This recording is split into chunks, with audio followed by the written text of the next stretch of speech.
As you touch me, girl, the mood step. I know what's causing it, and I like it, yes. Don't stop, keep giving it to me. Body so fine and waistline terrific. Oh, all those things that you do, I'm so loving it. You sweet like sugar apple, girl. I can't get over your taste. It's like a sweet dream. Feels like I'm floating. Oh yeah, oh yeah, oh yeah. You set the mood, girl. You set the mood. Set it right. Oh yeah, oh yeah, oh yeah. As you touch me, girl, the mood set. All the things you do on the dance floor when you make those moves, like it means something to you, baby. From the look up on your face that you make when you walk that way, I can tell that it means something to you, lady. All those moves that you make, I'm so loving it. Just to be kind. You sweet like sugar apple, baby. What a taste. I can't get over that way. It's like a sweet dream. Feels like I'm floating. Oh yeah, oh yeah, oh yeah.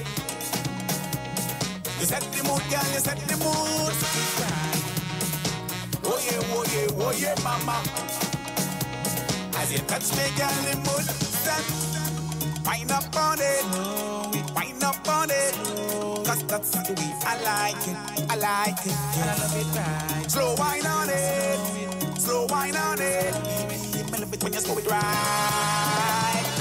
That's the reason I hooked on you. Now I hold it tight and I let go with a vibe. If you're going left, I go in too. If you're going right, I go do that too. And when you wind up low, we just stand up straight. Lay your measure, you think like it. Baby, I just wait. When you come back to me, that is a bacchanal story. Oh yeah, oh yeah, oh yeah, mama. You set the mood, girl, you set the mood. Let's let it cry. Oh yeah, oh yeah, oh yeah. As you touch me, girl, the wood set. And a good morning to you, Grenada, Carriacou, and Petit Martinique. Once again, it is time for Hard Talk. My name's Sheldon Scott. I'm here with you until the 12 o'clock hour, saying a very special good morning to all of you listening via the various radio stations. Those of you listening via 97.5 City Sound FM, 89.5 CR FM, 92.9 Sister Isle FM, out there in beautiful Sister Isles of Carriacou, and Petit Martinique people, good morning to you. Yeah, Grenadine Islands, Bakeway Union Island. Yeah, Petit St. Vincent. Good morning to each and every one of you. Those of you as well listening via 94.9 FM. Good morning to you in Brooklyn. Yeah, that's Noise Radio, We Vibes Radio. Also, yeah, there are people listening via radio, believe it or not, in Tobago, and also in the northern part of Trinidad, in particular Manzanilla, that are listening via the 97.5 frequency. We also say a special, glorious Grenadian good morning to each and every one of you. And we do hope that you're having a fabulous morning this morning. A mixture of the sun and rain this morning. Some sunshine, some rain in and between. That's just how it goes. Beautiful on the Isle of Spice. Yeah, 4407377. Yeah, the sound of short pre. I know if it's one person is going after it hard this year, especially that groovy crown, it's gonna be short pre, huh? I think he had a minor mishap last year that caused him to end up out of the competition. I think he was stuck outside of the island or some sort of thing like that, yeah? No short pre isn't gonna allow that to happen to him this time. So one Monsieur do pass you, he come in. Entered short pre. Yeah, it's gonna be a really, really tough competition this year, man. That groovy monarch, believe me. I ain't going down on the field. I'm going to sit down in the stands and listen to it this year. Oh gosh. Slow wine on it. 4407377 and 349. No, it's 349. Yeah, let me make sure the thing is there. Yeah, is no, it's 349. Yeah, you see, 347 329-3101. You see, that's why Devon help and get well, man.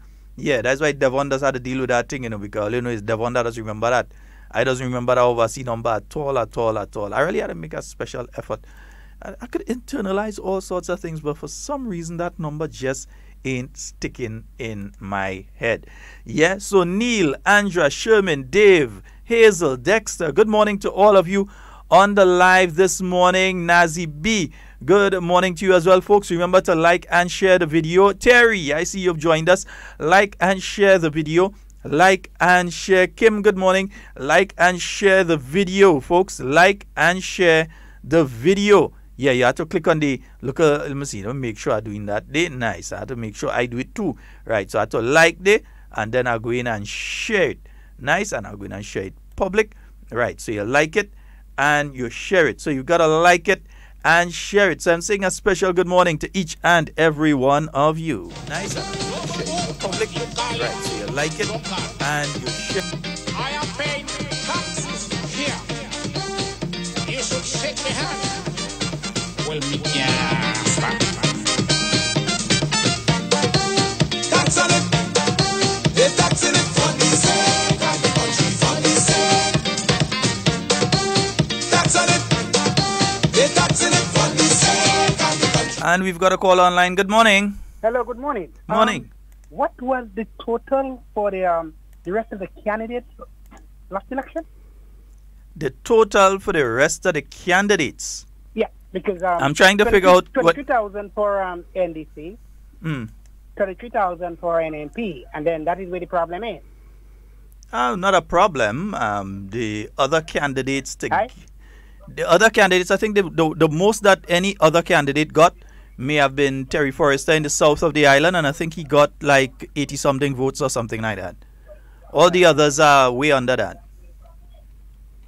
Probably the next closest to him would be the Banfield lady. Yeah, I think she would have gotten the closest amount next to him. Yeah, I'm going to give the exact thing in a little while. Let me see. All right, well, at least you don't have to really give it to me today, but that's what I'm trying to get, because I never really hear the scores and stuff, huh? Oh, okay. Yeah. Well, what I could tell you is this. The New National Party, 33,792 votes. The National Democratic Congress, 23,249 votes. Right. Grenada Renaissance Party, 44 votes. The Progress Party, 41 votes. Grenada Empowerment Movement, 25 votes. Grenada Progressive Movement, 86 votes. The Grenada United Patriotic Movement, 10 votes. The Liberal Party, 49 votes. And independent candidates had a total of 68 votes. That's between the two independent candidates. Yeah. Yes, so that made up for a total of 57,364 persons voting at this general election. Okay. Yeah? Yep. Okay, I hope that is helpful to you. All right. Okay, sir. Thank you very much. So have a good one. All right, great. Good. Yep, 4407377. That's 4407377. Yeah, that's what I was wondering.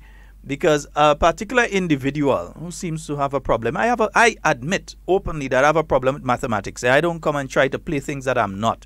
Yeah? So a certain individual that seems to have a problem with mathematics is trying to give the impression that the majority of the vote was against the New National Party, if you include the votes that were not cast, the 19,000 or so votes that people didn't cast. Yeah, for whatever reason. They're trying to say that all of those votes are votes against the NNP. But even if you join all those votes and you say, okay, that let's say 20,000. So 20,000 together with the 23,249 of the NDC and the other votes and them there. So you come up with somewhere around 43,000 or so votes. Right? Well, it would be a little more than 43. Let's say about 44,000 votes. Right? But if you join that 20,000 on the other end with the NNP and you say it's 20, then it ends up with 54,000. So I'm trying to understand their mathematics. Something seems to be wrong with their way of thinking. Good morning. Good morning, Senator Sheldon Scott. How are you doing this morning? I'm great. Yeah, I'm good. I'm the right on top of the world, boy. Watch out, great like if it's coconut bake. History, boy. We swimmers and them, we have to thank the government and we have to thank the NIB to keep me chill. We get the land and everything is just to go down with the swimming pool. You heard the one with Brenda and them this morning?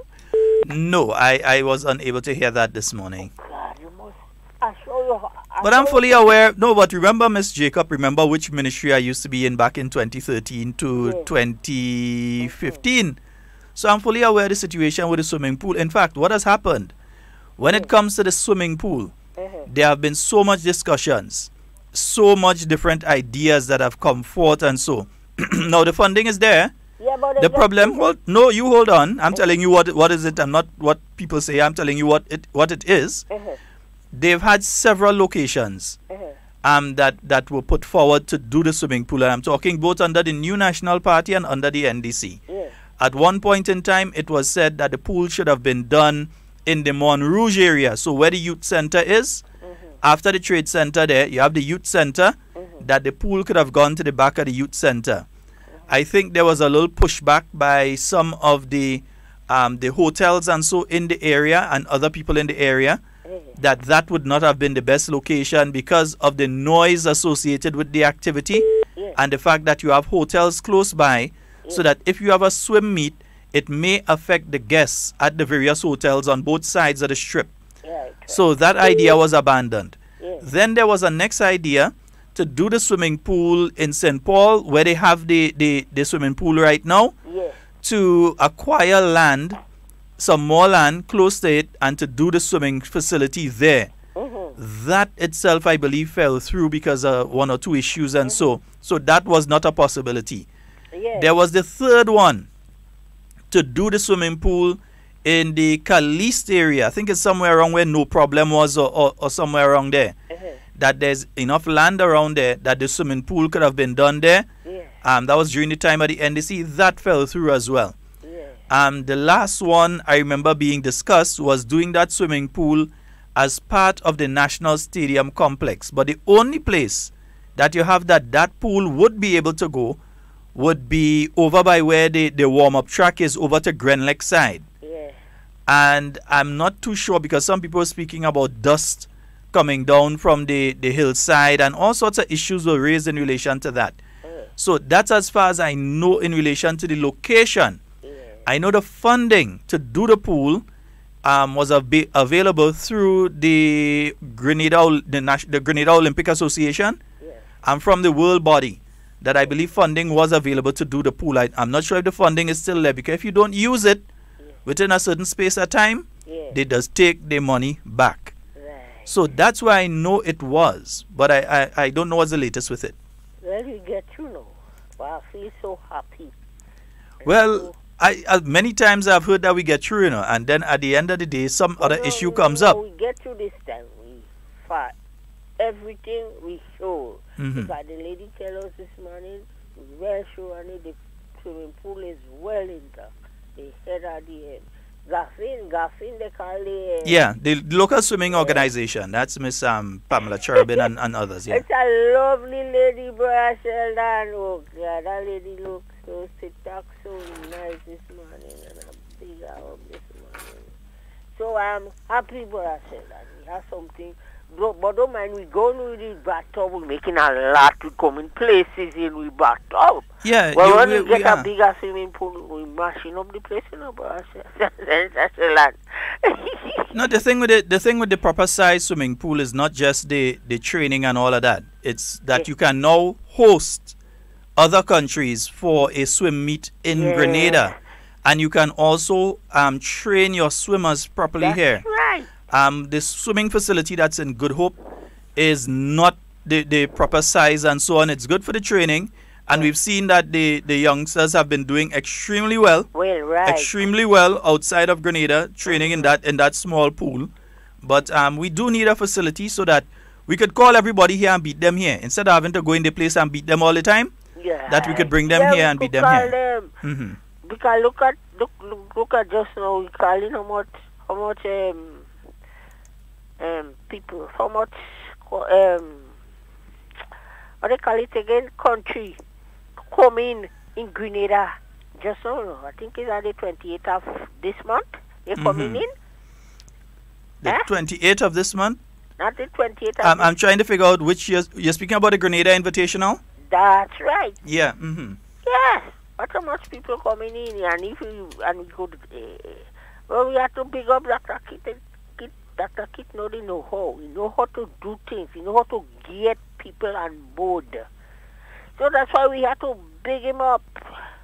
And then good morning to my minister. He's in office now. Yeah, so what? I feel I'll leave the program and go up and check him, you know. Yeah, I feel I'll go up and check him.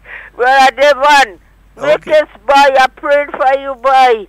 Come out. We hope he gets well soon. I want to see you by the grace of God, eh? Well, we don't want him to push it. We don't want him to push it too, because that flu is extremely bad, eh? Yeah. And plus, I don't want him come with no trace side for me to get it. As soon as he know he good, he could come in. All right. And then I'll do. By the grace of God, we giving him the week. Yeah, in a week. But when I take my 2 weeks and I leave him, I hope he has nothing to say. Yeah. All right. Okay, my dear. You enjoy the rest of your day. Okay, sweetheart. God bless you. Love all you. Right, same to you. Mommy George, morning. All right. And folks, we have so many possibilities for us when it comes to sport and the sporting fraternity and so. And some people have been saying, well, why don't they just reuse the ocean and let them practice in the ocean? That the density of seawater is different to the density of water in the pool, so it's not a realistic training setting. May sound funny, but yeah, I'm a chemistry student too. Good morning. Hello, morning, Sheldon. Morning, sir. I'm on the road, but I'm not listening to any program, so I don't know if you have anything special. No, but go ahead, man. But I just calling you to throw something in. Yeah, go ahead. On entering the tongue of St. George's, you know where the old Lacroix used to operate on Melville Street before? Where they used to be? Well, Lacroix used to operate on Melville Street before. Yeah, where the insurance company is there, and then you have SP's International close by, yeah. Right, and then right. So then the building before you take KFC, yeah, there's an old derrick building there. Yeah. It seems as though the vendors who operate on Melville Street on the opposite side, when they cut the coconut water during the day, they find the best place to throw the coconut shell is inside that derrick building there. And there's a pile of it inside there. Oh, yeah? Yes, right on Melville Street, just before you take KFC. If you enter in St. George's on your left-hand side, just before you take KFC, yeah. And if you leave in St. George's, it's on your right-hand side. And as they cut the coconut right opposite on the other side in the evening, when they clean up, you could see it's over there. They make their dump people inside that old derrick building there. Well, that building at one time used to house a tailor shop owned by Mr. Duncan, a man from Happy Hill who died sometime late last year. And so they put in the coconut remains inside that place there. The ministry is supposed to look after that, the police, and get one of the people responsible to clean up that place because they go housing mosquito and whatnot. But not only that, what we have in place now is the Litter Act. Remember we passed a Litter Act back in 2016? Yeah. And I think it may be time to enforce various aspects of that, things like the litter wardens. Yeah. And so, because you have that problem with littering, where people are littering in the first place. It has to be cleaned up. That's the first part of it, eh? Yeah. It has to be cleaned up. But also we have to stop it from happening and start the process of ticketing people if they decide that they're going to do these sort of things. Yes. So we must deal with that. All right. So. All right. But thank you so very much for that observation. There. What I'll do as well is I will personally pass that information on to the Ministry of Health. Yes. Yeah, I believe they're listening because they're usually listening, so various people as they're going around. Yeah. The environmental officers and all of them. But I will personally pass it on to them as well. Yes, so somebody needs to get up there. Okay. And take out that place, just clean up that place there, man. Okay. Thank you. All right, thank you very much, caller. Yeah. Yes, indeed. 4407377, man, folks. We've been joined by KB. Yeah, good morning, KB. Good morning, Sheldon. I hope you're hearing me. Yeah, man. We're hearing you good, man. How are things going? Good. All right, man. You know, I think we're looking forward to... I'd say most of the ministers are settling down, right? We need to give them time. Remember at the end of the 1999 election, what the theme was? Time to settle down. Yes. So that's what's going on right now. We need to give them time to settle down. I think normally you give the new government, let's say, a grace period of 100 days. The honeymoon is 100 days, and then the people start looking for, for progress. But you find the people within the Congress are giving the government 100 days? No. Immediately, they want it done right now. I listen to their program. They want road to fix now. They want hospital, the medical situation to fix right away. They want everything right away, and then the government will even settle yet. And then you understand we have maybe new policies. The new ministers will have to acclimatize and. But not only that, policy in place. But there's a process going on this week within the government service. It started last week. It's continuing this week into next week, where there is a shuffling of the PSs, the permanent secretaries, and the senior administrative officers, and maybe some staff from different locations to different locations. For instance, you remember youth and sport was youth, sport and religious affairs. Is now youth, sport and culture. It means that some shuffling has to take place there. And one or two other ministries. You have a new ministry created with climate resilience and so under Senator Simon Steele. So you have some shuffling that has to take place, and with the PSs, some shuffling taking place there as well. And that again means that they need a longer period for settling down.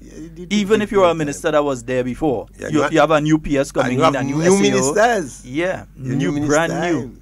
It'll take time before they start cultivating relationship with the PS and the people in the ministry. We need to give them time, but we're very optimistic that the government will continue on the same path. Economic development, peace, unity. And, we always look for the tone of the Prime Minister. And he asking for national unity, asking for peace. And the Prime Minister cannot speak one language, and the surrogate and the supporter is doing something else. We need to follow exactly what he asks us to do. And we must understand the election is over, the campaigning is over, so we can't continue bashing the opposition. And it's time for the opposition to, accept the defeat. But when they look for it, they'll get it. I'm not putting down my whip. I know. When they look for it, because for instance, I've been listening to some programs and I've been hearing some really. Let me be very, very politically correct here. Some very unfortunate statements being made. Things like, if a NNP supporter comes to you and you are an NDC supporter, don't give them nothing. Don't give them nothing. If they're selling in the market and they have on a green band on their hand, don't buy from them. That's sort of nonsense, man. What happened? I thought when my friend came make that statement, someone in NDC was going to call him and say, hey, don't go down that road. Because when I go to the market, I meet people with yellow band and I buy from them.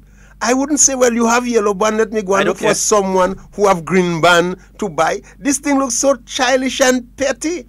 I go to the market. When Dr. Mitchell go to Grenville, he buy roast can from anybody. He don't ask them which political party they support or if they wear green band or yellow band. You buy a roast can.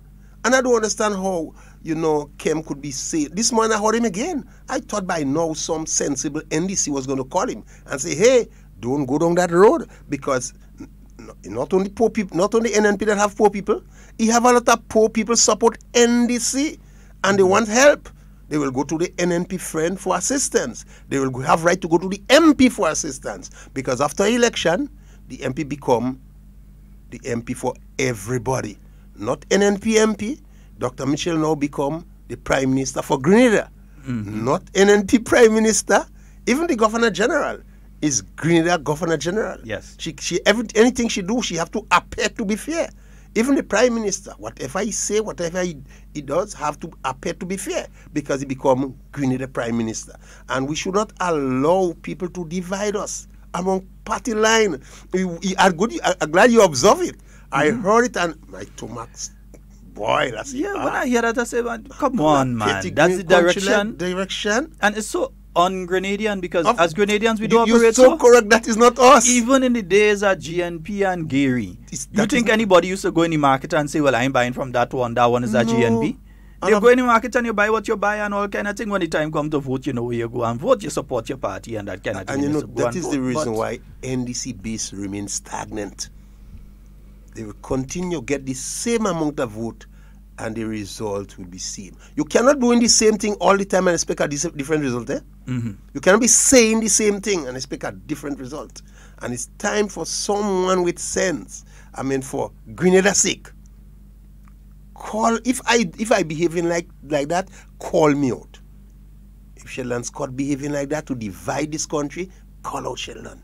Any day. Call me out. Call him out and say, Sheldon, you cannot divide the country. You cannot have the Prime Minister asking for national unity, peace, election over. We have to come together and build this country. And then Sheldon talking about attempting to divide this nation. And we expect by now they will learn their lesson. And say, hey, tomorrow is 1 month, 1 month, and we be tomorrow is exactly 1 month since election. And they attempting to delegitimize the whole election and say the process was flawed, is thief, and so on. And look, what different it made? The same system that was in place when NDC got 7 seats, the same system that is in place when they got 11 seats, is the same system now. What different? Is it a situation on the psychological level where this is their coping mechanism? This is their way of coping with the reality of having lost and having lost so badly. Lose by over 10,000 votes, lose 15 seats in total again.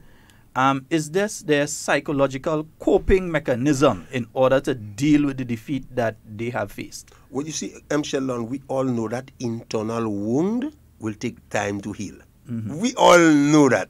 It is, as somebody said to me, KB, that pain is worse than child pain. Child pain does come hot and it go. But that one, it will take longer. And so the internal wound will take longer to heal. But you have to understand that when you get defeated, I mean, you have to swallow your pride. Yes, your ego been bruised. But all of us are ego. But when ego bruised, you cannot take out you vent your anger on the one who defeat you, like the venting the anger on all the NNP, and it's time to settle down. And we in the NNP cannot behave as though we're still campaigning. No, we have to ask for peace, unity, go back in the community, build our community, get involved in community group, and bring them in, bring those NDC in. Some of them might be hesitant, but that is our role as leaders. As look at it, a good politician is who can make friends with his enemy. That is how your numbers grow, When, look at Dr. Mitchell, most people who was opposing Dr. Mitchell over the years, look at what happened, he make friends with them. No, I'm still trying to understand the actions of the NDC of late. We know they used to have a Monday press conference, that gone. We know they used to be on GBN on a Tuesday, that gone. You're basically just not hearing from them. And you're hearing outright that the organization has taken a position. You're hearing it from members, senior members. You can't get as senior as some of them that you're hearing it from. That they have taken a position that none of their candidates, their 15 candidates, should take a seat in the Senate. It's not just Dum Dum on radio and his followers. It actually seems to be an executive decision of that organization that none of them will go in the Senate. I'm not sure that is true. I'm not sure that is true, because the last thing I heard is that one of the names they recommend is Glenwell. You understand? No, but remember what I just said, that none of their 15 losing candidates, he wasn't a candidate. I know. Yeah. So they would recommend other people.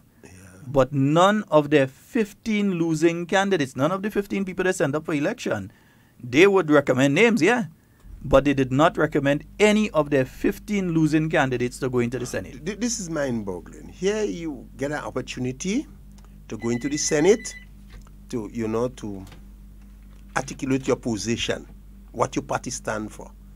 And that is a ready-made platform for you. You understand? You remember NDC, not a weak party, because they get 23,000 votes. That's a lot of vote. That's 23,000 voices. And these people looking towards you to champion their cause. You can now refuse I sit in the Senate because you get beaten up by the NNP. It doesn't make sense. That remind me when you're playing games as a child. We have a caller online. Let's take the call. Good morning. Hello. Yeah, morning, KB. Morning, Sheldon. Good morning. Yeah, I'm alive and well. No matter you don't hear me for a little while, I'm alive and well. Yeah, but go right ahead. I heard you make a mention there. I have a question to ask. The lady that represented the tongue for the NDC, after she and Brenda had a debate after the election, she said if they could have played the tape, then she would have apologized. Could you tell me, please, if she did come back and apologize to us for calling us needy and greedy? I just want to know if she did what she said she would have done. No. Not as far as I know. Well, not in any forum that I've heard her since then. In fact, that's what the she has thing. done is she blamed Brenda for accusing her of that when we have her on tape saying it in the U.S. So, I mean... Right. And the thing is, GBN played the tape where Brenda gave a chance to take back her words, and she said she's not taking it back. She stand by what she said. And she said, well, if Brenda could prove what she was saying, that if Brenda could prove that what Brenda was saying was right, then she would have come back and apologized to us. But I don't understand what's going on with these people and them. Anyhow, Grenada, have a good day here. All right, brother. All right. Next time you're too big to apologize. But it's not the first time, and it seems to be part of the construct of the organization that is the way that they operate. We've heard accusations between 2013 and now on various things, and none of them have proven to be true. And the organization never apologizes. I've never once, between 2013, even before that, but between 2013 and now, heard the organization apologize. Their political leader came out in a press conference and accused the New National Party of taking the payments, the NIS payments from public workers and not paying those NIS payments to the NIS. Yeah. When the release came out from the Ministry of Finance, it showed clearly that he was the one that was taking the NIS payments of the workers as Minister of Finance and not paying it to the NIS. That his government, his ministry, when he was the Minister of Finance, that was taking place, and that this New National Party not only were paying in the contributions of workers now, but were also paying off the one for what he leave. He never apologized. I know why they keep telling lies like that. And it's easy to prove that they're lying, but they don't apologize. They're talking about Cameron Park Cell, stickers, bumper stickers, posters, all sorts of things, campaign, T-shirts, all sorts of things. And when you call them out on it and you say, but you're saying this, go to the registry and get your documentation and come and prove that it has been sold, given away, leased, transferred in some way or the other. Nothing. And they don't apologize. You see that element of trust? When people found out you're telling lies, that element of trust is disappear. It doesn't matter what you say after.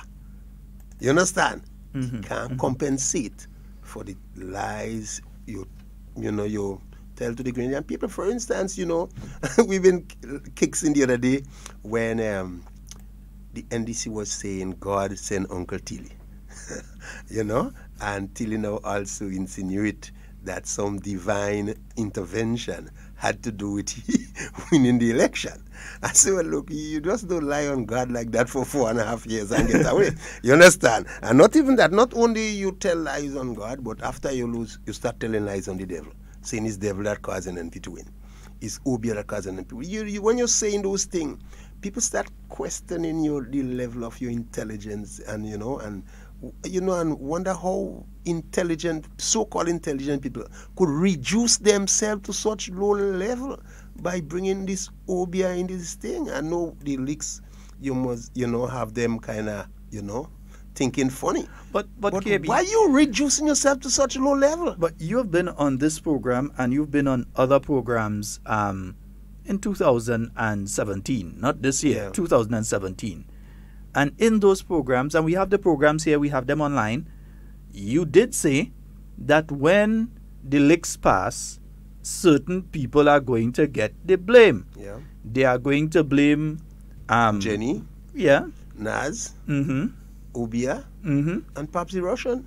Yeah, and the other one on radio whose name I just never Yeah, call. brother Kim. I just call his name. I just never call his name. I just call his He ain't name. worth me call any name. Yeah. So I just never call his name. Like Yeah. call mine. I doesn't call his just call name. his name. But that those would be the people that they blame, and then they're going to blame the electoral office and say the electoral office do A and the electoral office shouldn't do this and the electoral office shouldn't do that.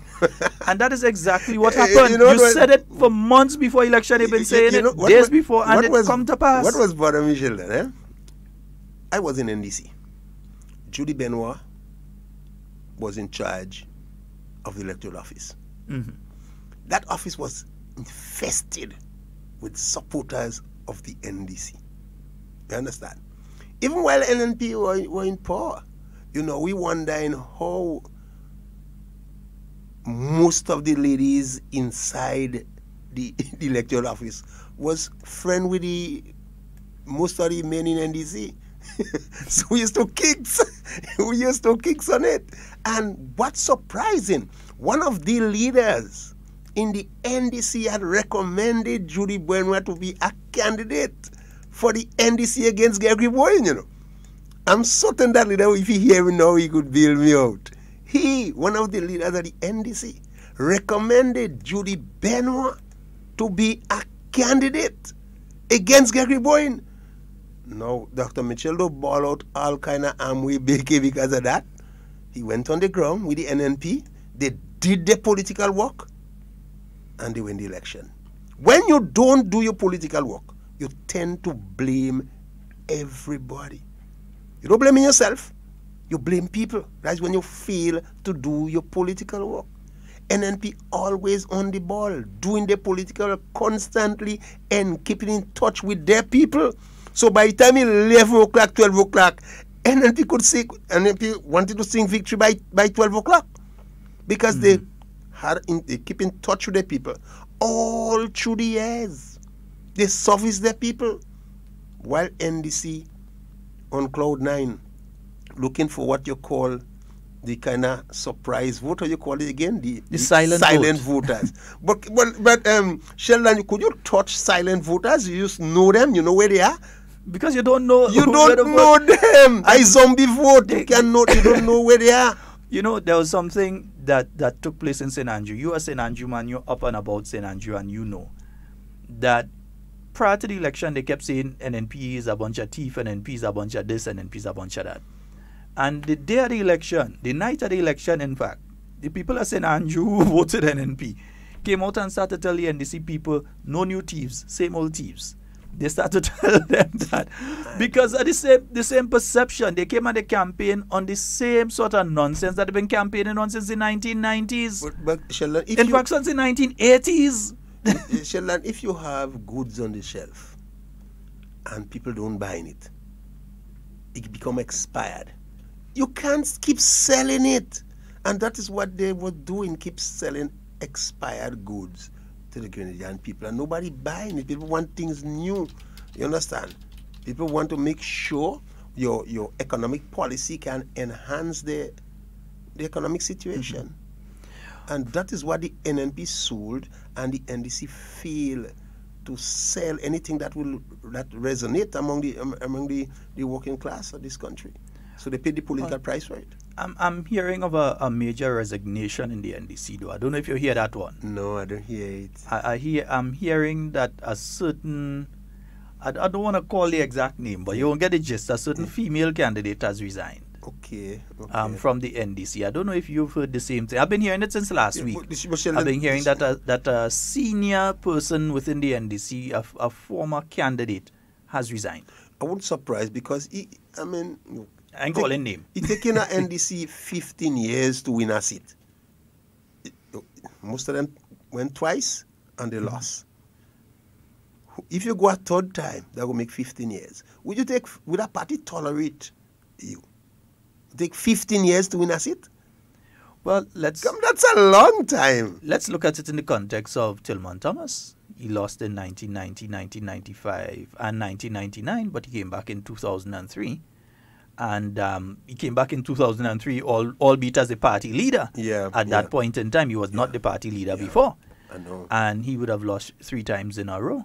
But from what I have heard, I wasn't a member of the party, never have been involved with the NDC. But I have heard that there was an internal decision that once a person runs twice and they lose, that they should not run again, which was used to remove George Prime. George Prime, yeah, and especially Naz is the one who really, push it. It's good for Prime, but it's not good for he. Well, I don't mind, I want him to use the Tillman Thomas model. Stay there. Don't go. And as you said, this week I did engage former Prime Minister Tillman Thomas, a conversation in public, and he was saying that it seems as though the party that will survive is the NDC. You don't see NNP surviving. You see NNP ending up in the cemetery like Gary Party, because NDC stand on principle and honesty. I said, well, what honest you honest, Tilo? You should have go in jail for the money. I said, you should have been in jail for that money, Tilo. You put the money in your account, He tell me, forget the party account. That's why you put it on your account. I say, yeah. I say, you can't do that. You wishing NNP bad and quick to call them corrupt. And this is my problem with them, They all behaving as though NDC people is sinless. NNP people have all the sin. NDC people will go in heaven and NN people will go in hell. And I listened to this program, this morning, Brother Kem program. And between now and you, it take time before I really catch myself, I just could imagine how a Grenadian will attempt to divide his own country, put people against one another because they wear a green band or a yellow band. No, people have a right. They did it this morning again? Again, Sheldon, when you see Let me make them do it whole weekend next week. When you see someone with a yellow band and a green band, you have to appreciate these people take part in the process. They don't stay on the sideline. They take part. We have to salute those NDC who took part in the political process. Salute those NNP who took part in the political process, because that is what we are. You understand? That is what we are. We have different political leanings, so you can't vex with nobody who take part, who vote for the NDC. No, you have to congratulate them for taking part in the process. That is why now, after election, we can't continue bashing them. We have to think about uniting people, build this country, and the Prime Minister now is Grenada Prime Minister. The Governor General is Grenada Governor General. And those MP represent their constituency, not only NNP. This is something we have to sink in people's head, and is how we behave. Winning the election is one, but how we treat our political opponent go determine who and what we are. I'll give you an example. There is a woman in Tivoli that keep cussing NNP night and day, but funny, her name is down to get material first. And what is nice, although she cussing NNP night and day, her children vote for NNP. So if we were to punish her for her bad mouth, we'll be also punishing the children in the home who vote for us. So that's why we have to be careful, and we cannot go down this tribal line and behave as though we're getting at those NDC who voted against us, getting at them who keep attacking us and bashing us. We can't go down that road. We have to lift our standard, lift the bar. We have to lift the bar. I can say clearly, KB, that I, for one, will openly speak out against any of that taking place. Of course. And I know for a fact that the 15 members of parliament on the New National Party side will not condone any such behavior. But you see, as the MP sometime, it's not you people that's had a problem with you. No, the surrogate. Is the people around those you. Operative. So when the Prime Minister speaks and he says that you have to be very careful in the selection of things like your personal assistant and the other people within your housing officer. It's not only how they deal with NNP people, you know. No, it's how they deal with people in general. In general. So it's not that you're going and get a personal assistant that know everybody who is NNP in the constituency or believe they know everybody who is NNP in the constituency and go only do things for one set of people. But it's to get a person who understands that as the personal assistant, your responsibility is to everybody in the constituency.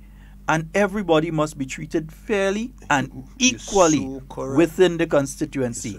So when Dr. Mitchell was doing his address at the swearing-in, and he made those statements, it was a charge to each and every member of parliament, including himself, to be very careful with the team that you choose to have around you for the next 5 years. I think definitely the Prime Minister should definitely have another one-to-one general meeting with all the personal assistants and all the housing officers, because that is where you get in the leaks, especially with the housing officers.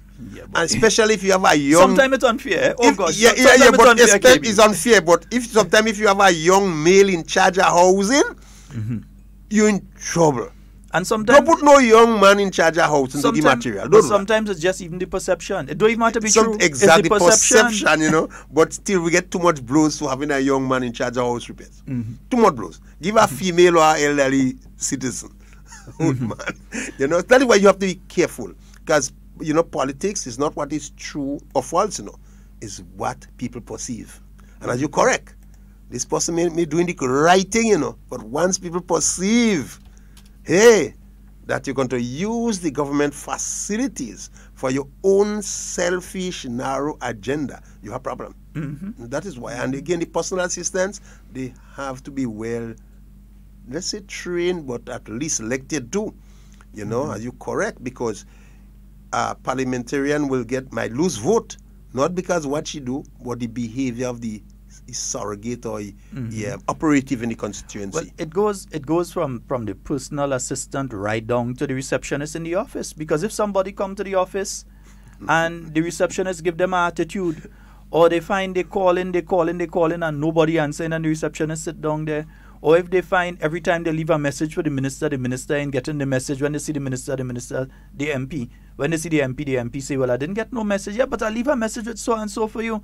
So it goes through the entire constituency structure as well. Yeah. So it is the personal assistant, it is the social welfare officer, it is the seed officer, it's the housing officer, it's the receptionist. It goes throughout the entire structure of the office. And then you remember there are a lot of people that they like to give the impression they have more weight than they have. Yeah, man.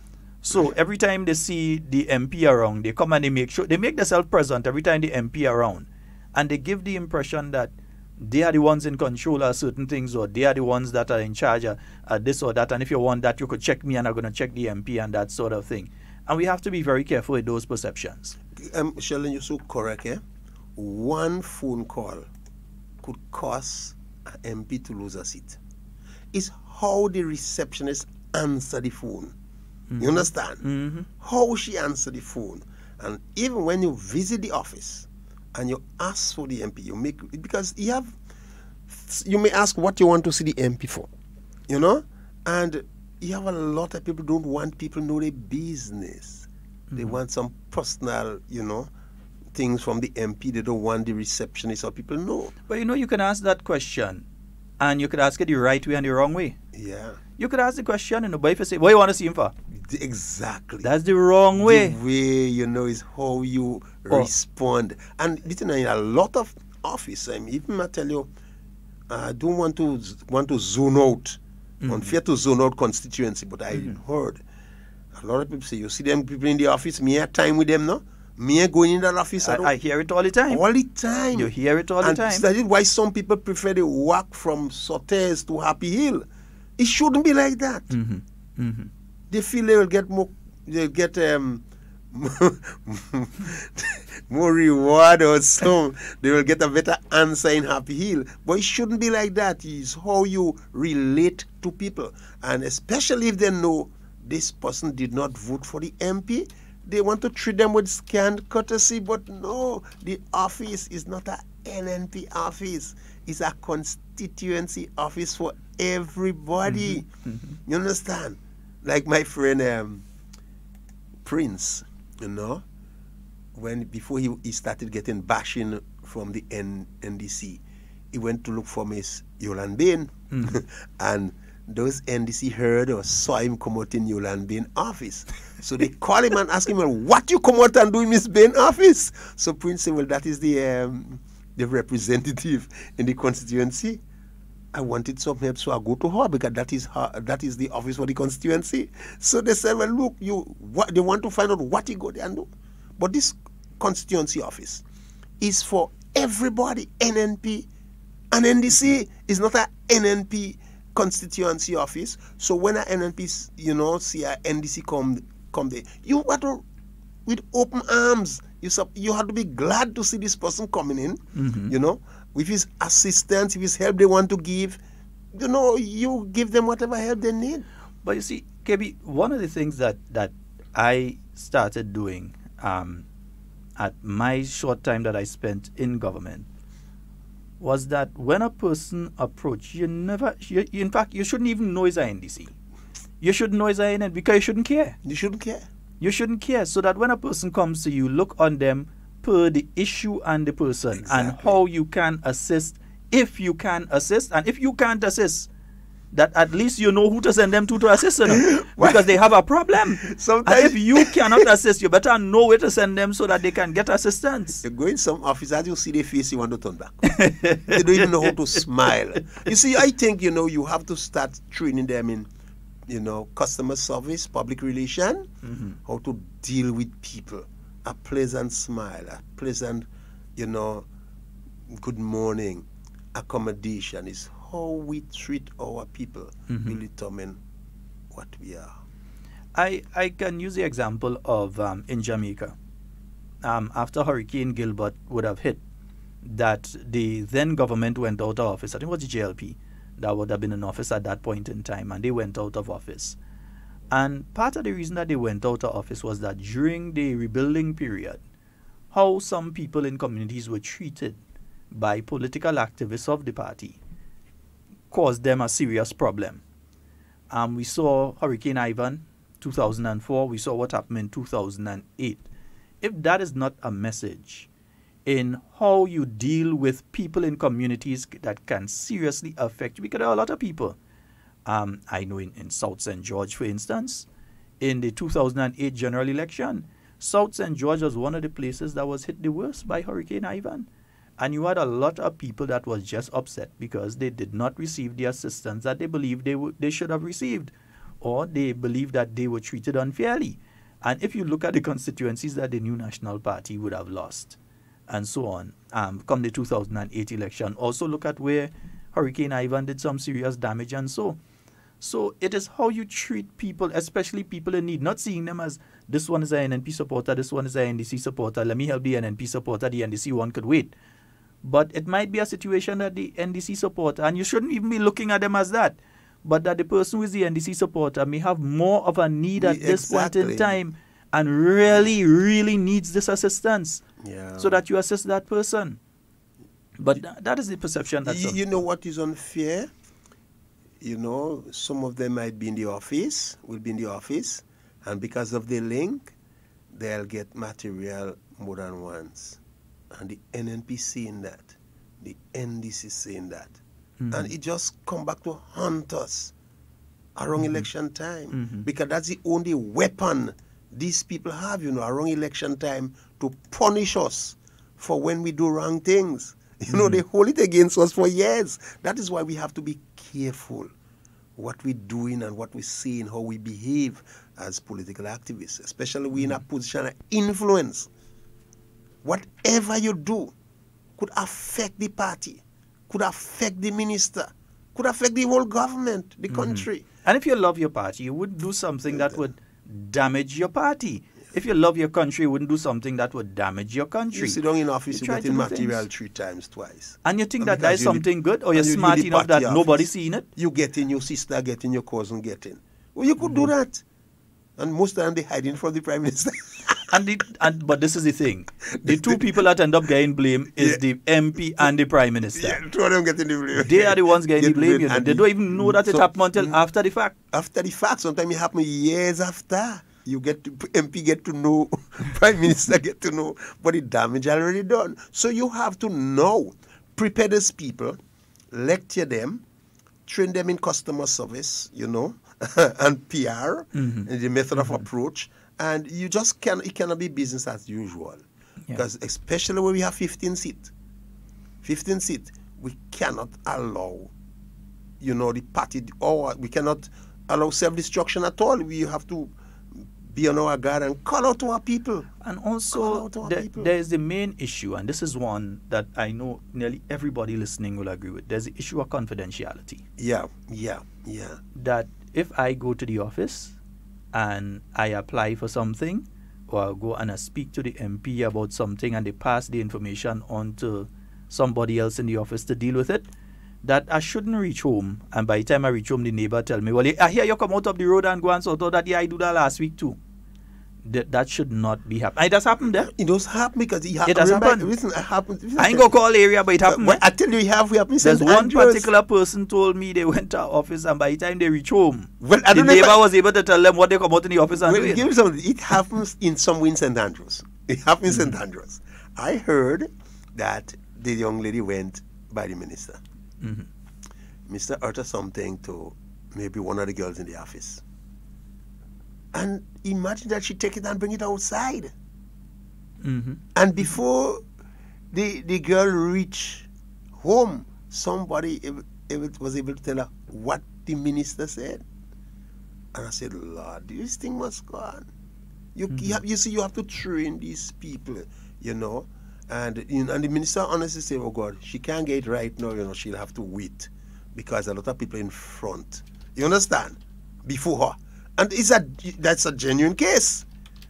And the minister never said she wasn't going to get it. But she just come and have a lot of names before her. So she'll have to wait.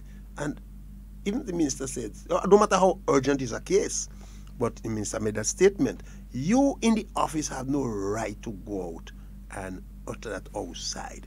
That's why you need people trained, and we have to be careful now, especially we have 15 seats.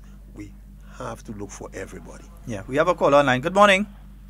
Hello, good morning. Good morning. I'm sure that's Cami. Good morning.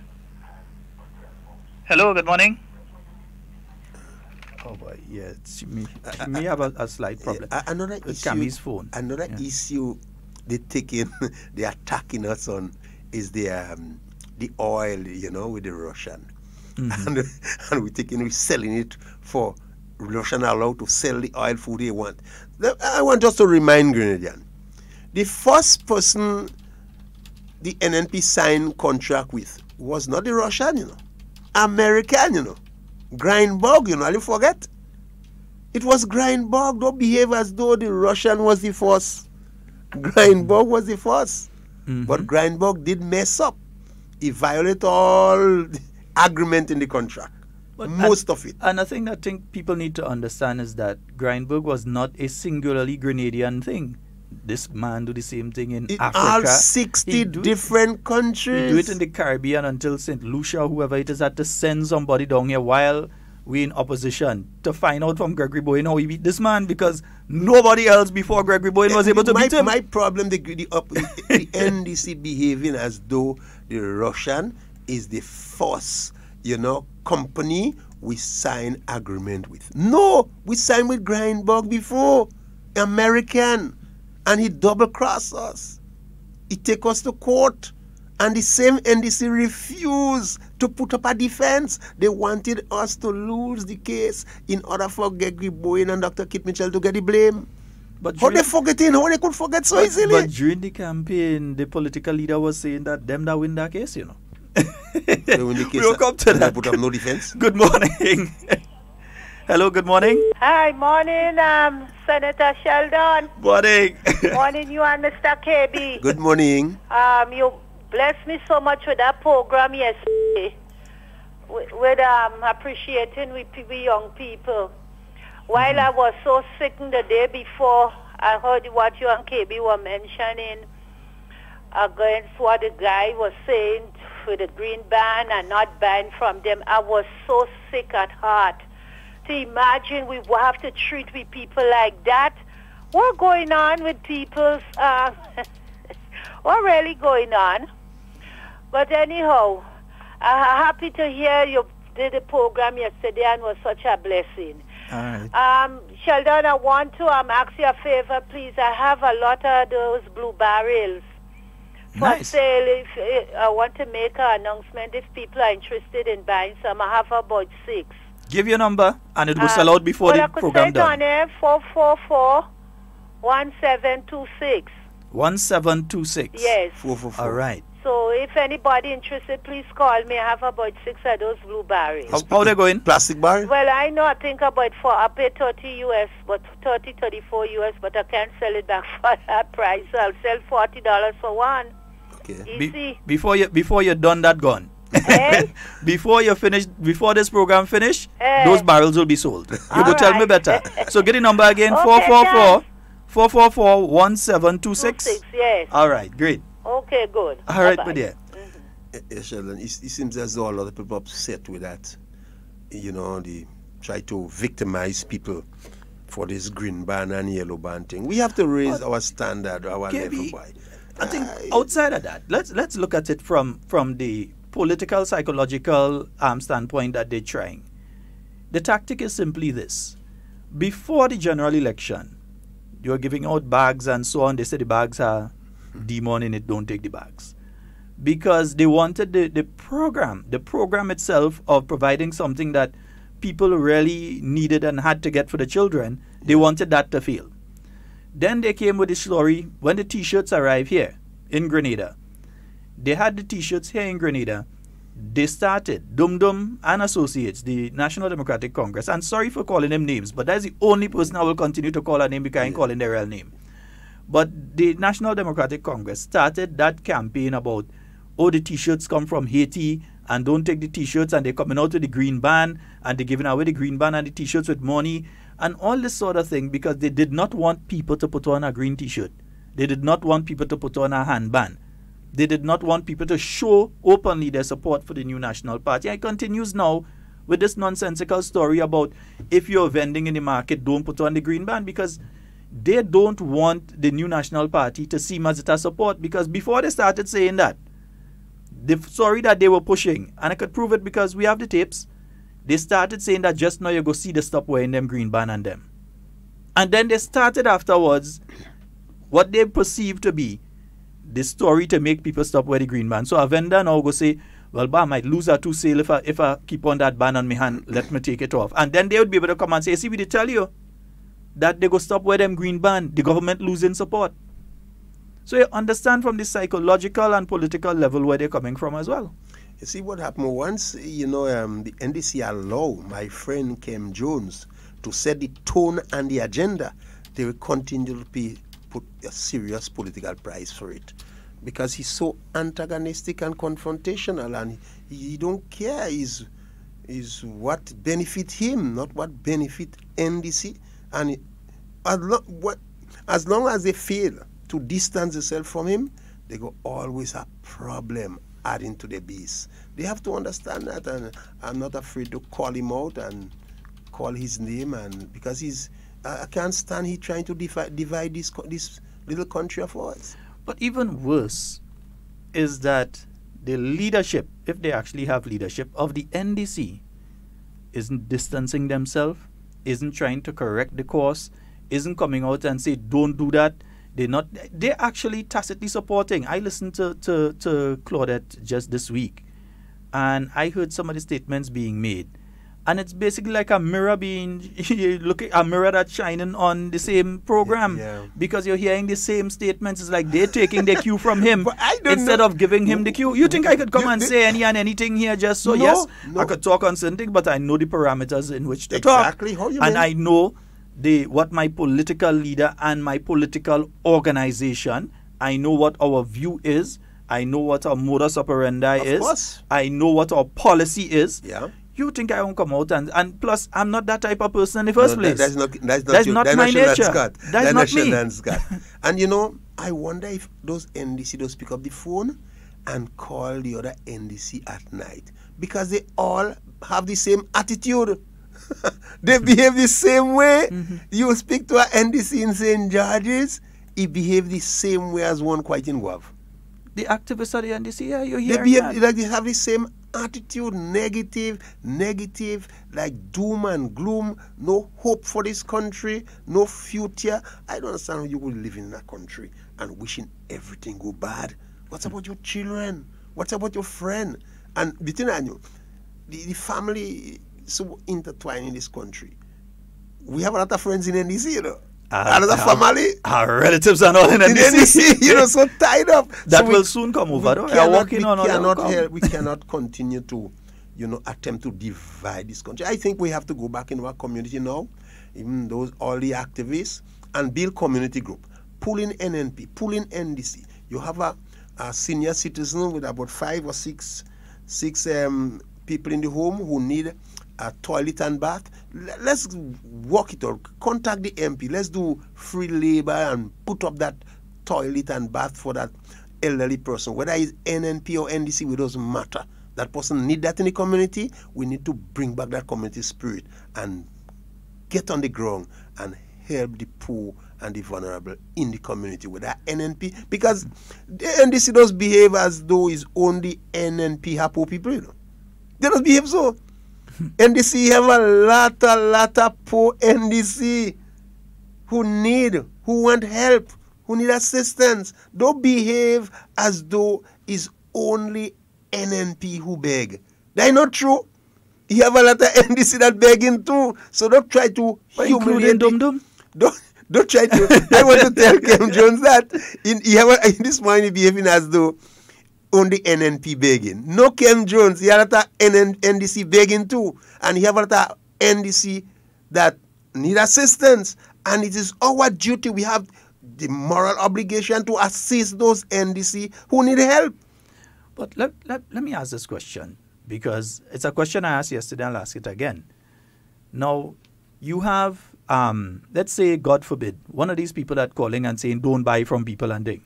Let's say they fall down. They rush to the casualty department and they meet a doctor there who they know is a supporter of the New National Party. You're telling me they're going to stay there and say, let me dead. Don't let a man touch me. Oh God, I don't want that society to reach that. We can't reach that. We're going to end up like that. That is what they're preaching, eh? You see what you have to do. That is what they're preaching. You see, you're on the radio, you're on this station every day. You have to denounce that kind of attitude. I expect all Shaggy, Andrew Donald, even my friend, you know, all the radio station to denounce that kind of behavior. We cannot allow this society to come out like the Hutu and the Tutsi, like in Rwanda. We can't. We are a Christian society. I have so much friends in NDC. Mr. NDC selling on the sidewalk with a yellow band. I would say I would not buy from you because you have a yellow band. No, we can reduce ourselves to that level. Let Kem continue to see that. But NDC, don't get yourself involved in that. Don't get our duty. We have a pleasant relationship with everybody. We tell everybody good morning. We wish everybody good in life. So you're telling me if you're NDC and you're driving a bus that you don't want NNP passengers? Why have some of them would not even ride on a bus with people with green band? But I know we always say the internal wound will take time to heal. But it will heal over a period of time. But we in the NNP must understand that and don't get back at them because they keep getting at us. We don't have to reduce ourselves to their level. You understand? We have to understand these people ego being bruised. The internal wound will take long to heal, so we have to treat them accordingly and don't get mad with them and get back at them or try to punish them. Use our position, our influence, and whatever authority we have to get back at those NDC. We can't behave like them. No. We can't. We must never be found to be behaving that sort of way. We understand them. The reason we win, part of the reason we win is because we're not behaving so. Exactly, you're so correct. So we can't go and start to behave so. No, the reason why we win, we wasn't behaving like them. Yeah. And for instance, I spoke to a couple people in Sister Delma, Thomas constituency, And they say, KB, I don't vote for her, no, but one thing with her, she looking out for everybody. She don't washing face. She don't watching face. And same thing with Sister Emmeline Pierre. These people don't watch face. Dr. Mitchell don't watch face. Even most of the NNP politicians, they don't watch face. That is why they're winning bigger and bigger all the time. It had nothing to do with Obia, but how you treat you people, how you behave in office, go determine what would be your destiny. But the New National Party ran a campaign during the election period, and they ran a campaign on their performance. Yeah. Whether it's healthcare, Yeah. whether it's the economy, Yeah. whether it's tourism and how that ties in with agriculture, Yeah. whether it's infrastructural development, whether it's sports and youth, the New National Party was able to run on its record. Yeah. The NDC didn't have any record to run on. And the only parts, and this is the part that's the funniest, KB, that the record that they had to run on would have been in areas like, for instance, that they would have gotten some scholarships and that they had some international relations and so on. So the record that they had to run on was Peter David record. So they couldn't run on that because they didn't want to give Pedro any praise. So they leave that alone totally. They didn't talk about the fact that they was able to get some additional scholarships and so, because then they go out to say, who was the man that went Morocco and get it? Who was the man that went here and get it? And they don't want to give Pedro the praise. So they leave it alone. So they could not run on their record. They had to run on people and go on talking about Bandarante. I mean, in an election in 2018, you hear a man stand up on a platform talking about Bandarante, you know. Half of the people listening don't even know it's Bandarante. No people but don't understand that. In 2018, you had the NDC stand up on a platform talking about Bandarante. You're correct. When Pedro went Venezuela and they get the assistance for the market, the resource center in Snell Hall, and the bridge in Ford. And what happened, I think they had put the money, not in the consolidated fund, put in a special account. So the NDC were not able to touch that money. You understand? And that is one of the things that they get crazy with. You know? They weren't able to touch that money. Venezuela didn't allow them to touch money. They had it in a special fund. So Qualis was able to get out of that money to build the bridge in Ford. You understand? All the noise he making is in Venezuela what Pedro go and get. Exactly. You know? So they didn't want to talk about that because then they had to talk about Pedro. So they're afraid to talk about those things. But meanwhile, NNP could have talked about healthcare in our thing between 2013 and now we can talk about healthcare. This it's not perfect. No. It's not perfect. No. But look where the iron structure reached to now. That's me now. Look where it is now. You see new ambulances, isn't it? The stadium. Yeah. Cruise ship terminus, terminal, bus terminus, ministerial complex. These things don't fall from the sky, you know. Exactly. All the concrete road we walk on don't fall from the sky. Liberalization of the telecommunications system don't come by accident. The breakwater in Sotes don't fall from the sky. The lighting up of those playing field and police station, community center and schools don't fall from the sky. As you see, the 1,000 scholarship, but by accident, millions of dollars. The government perform with distinction. But again, I'm looking at the NDC record. And if we have to say, okay, let's say we give them the NDC as an organization, we say that they were able to achieve under culture, the creation of the Cultural Foundation and Spice Mass Corporation. You know, they still ain't even talk about that. Because the reason they can't talk about it, they got to get Ali Gill praise. So every time they had to talk about some sort of achievement, is somebody that they kick out of the organization. This is a very good point you brought up, you know, because as I've said before, if you lock Dr. Mitchell in a room with Nazim Bok and the police officers need help and they knock that door, the police believe the first person will open that door to help them is Dr. Mitchell. The Imani knock that door. They feel the first person will open the door to help them is Dr. Mitchell. The business community, the church, the media, the sportsmen, you understand? The poor and vulnerable, the farmers. If they knock that door, they believe the first person to open that door to help them is Dr. Mitchell, not Nazim Bok. Because you see what happened? That is confidence, you know. It's confidence. You don't happen overnight. you cultivate they cultivate that over a period of time. That confidence grew over a period of time. Well, I looked yesterday at it, and while the NDC had to run away from their economic performance, if you could call that performance, Yes. and the person in charge of it, and therefore they had to run away from their political leader, because you realize that the various candidates were not speaking much about the political leader, if at all, on the platform. They didn't want them on the platform. That's the thing. So they have a meeting and they're hoping that he don't come tonight. Don't come in the meeting. But at the same time, the New National Party was able to say, look, people say they never know a country go to the IMF, a party go to the IMF and win an election after they go to the IMF. I know why Claret mentioned that. Claret mentioned on the program Sunday. You listen to Sunday? Because and she they said somebody understand. from Barbados call her and ask her how a country could go to the IMF and still win an election and no confusion, She still didn't understand what the person was saying. Of course She thought it was an indictment on the New National Party. It was actually praise. Of course. The person tell her, well, you don't understand? This country go to the IMF. Normally when the IMF pass, it leave a trail of destruction and chaos in a society. But the IMF pass in Grenada, you have stability, you have peace, you have growth.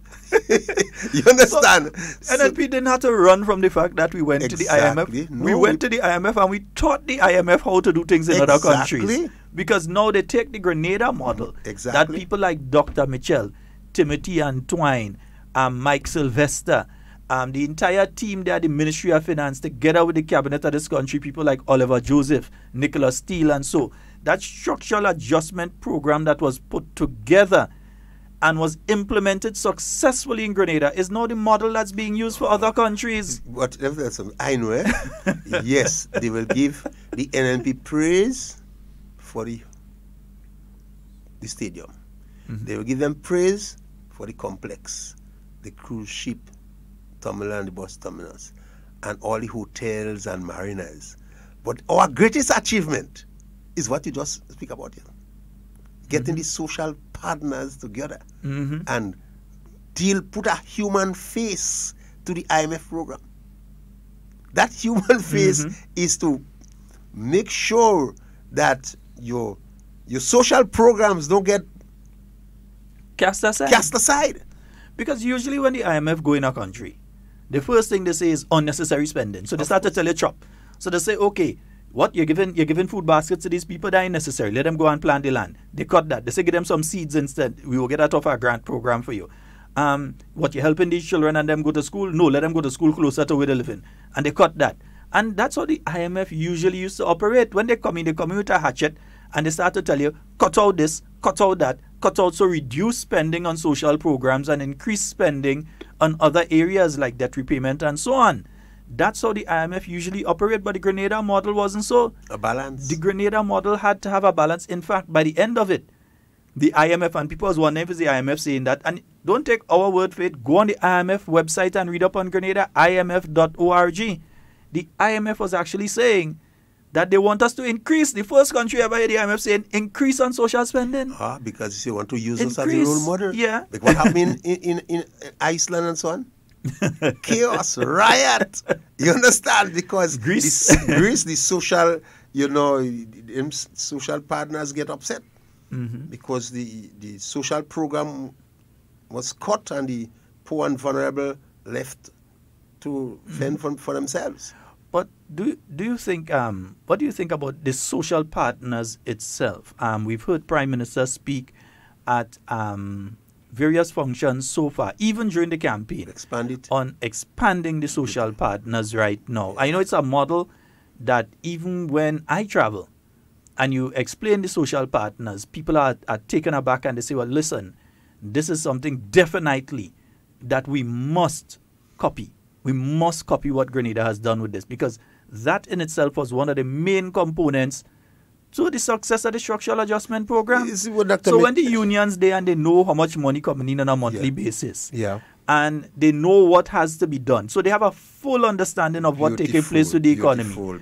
They would not make unreasonable sort of thing. Even if they make an unreasonable demand, they make it knowing, listen, we go ask for 100 because we know we ain't go get 100. But let me pressure him a little bit. We go ask for the 100. but we know it's a 40 or a 50 we gonna get. But let me go big. We go fall, but we need to fall. You see, that is why it's important to be transparent. Open the books for them. Mm-hmm. Open the books for the union. Open the books for the church. Open the books for the people in the business community.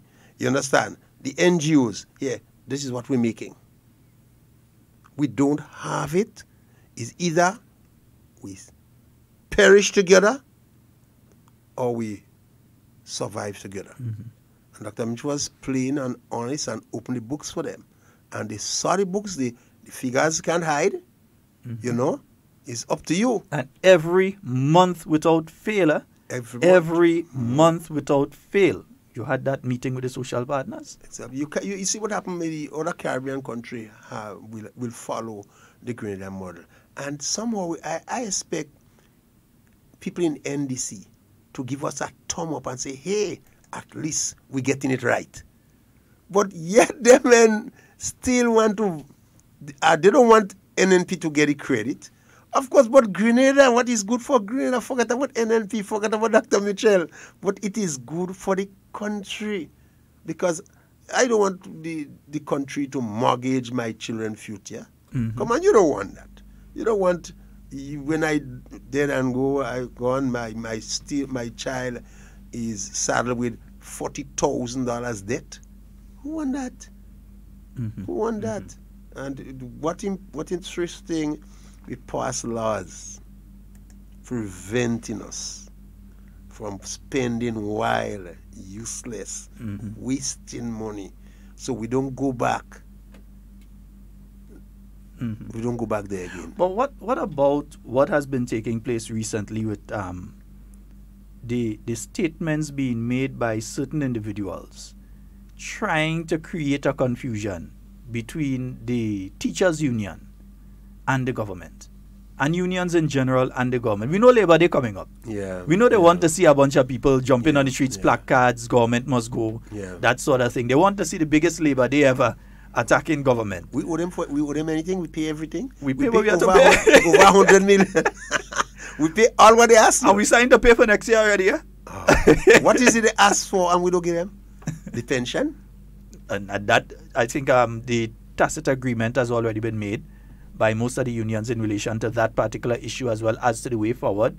You must bring in the international auditors and so on now to come, sit with the NIS, sit with the government and come and say, okay, because this thing is not an easy thing to do, you know. You have to check every single person and every day that they work. So it's not a thing that you just come and say, well, okay, we start in pension and you just give people money.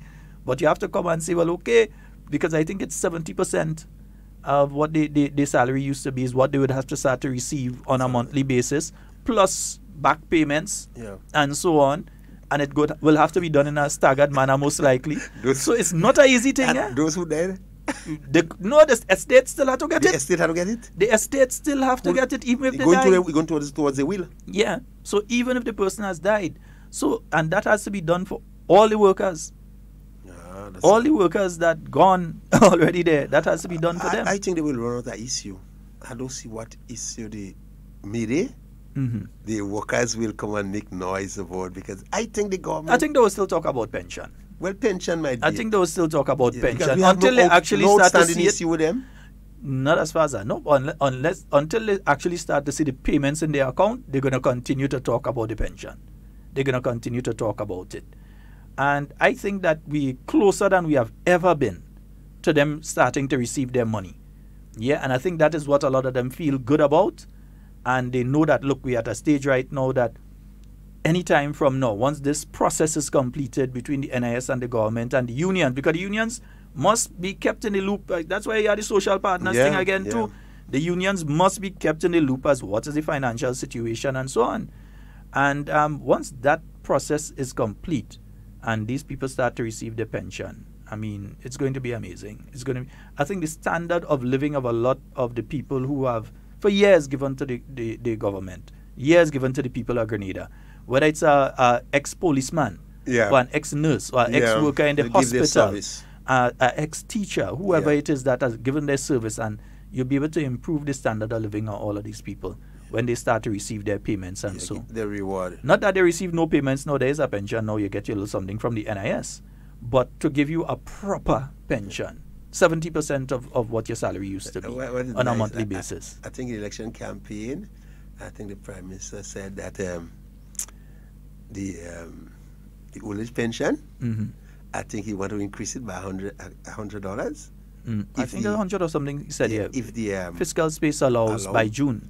By June, and that will be good, if we have the money to give these elderly people. They deserve it, huh? Of course, because they deserve it. The most time is the water bill, the light bill. Some of them they collect it by the treasury there, and they just go to change the tablet. One time they go to the pharmacy, they come back across, they go by Nawasa, and they pay in the little things. I don't want us to miss that one about the oil thing. I want to assure our listeners, the Grenadian people have the confidence in Dr. Mitchell and Mr. Boeing that they will never give away our oil, and gas to the Russian for nothing at all. Don't ever believe that. Not these two persons. Not these two individuals, especially Gregory Boeing, will just give away our oil and gas to the Russian like that and we get nothing in return. Don't even think twice that this Minister Gregory Boeing I know will do that for anybody. If even Dr. Mitchell agree, Gregory Boeing go argue with him and say no, I don't agree. You know that he wouldn't agree. He's a good negotiator, a very tough one, a hard person to deal negotiator, and he will don't let nobody fool you and into believing that the Russian will just take all our oil and gas like that and we get nothing in return. They actually are putting out a story that oil already dig it. Like, I don't think they understand the process, No. Like, if oil is already being extracted from the ground and it's a ship out, they taking oil.